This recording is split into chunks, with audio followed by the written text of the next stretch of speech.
ครับขอพรแฟนรายการหน่อยครับ โอเคพิธีมหามงคลวันนี้ก็ให้วัตถุมงคลนี้ของคุณแม่ประสิทธิ์ประสาทให้ใครได้ไปบูชาก็ให้เฮงปังๆให้ร่ำรวยทุกคนเอาละ ครับนี่ฮะท่านเจ้าวาดวัดสัมพันธวงศ์กรุงเทพนะครับพระเทพวชิโรดมนะครับท่านเจ้าคุณโกมินนะครับก็ให้พรกับแฟนรายการนะครับในพิธีพุทธาเทวาพิเศษกวัตถุมงคลนะครับวันนี้นะครับก็หลวงปู่เวิร์นวัดบุรพาโคกเครือนะครับ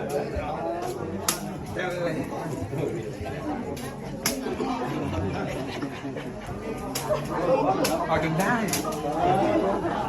หลวงปู่เวิร์นวัดบุรพาโคกเครือนะครับท่านมาเสกที่พิพิธภัณฑ์คุณแม่บุญเรือนโตงบุญเติมนะครับ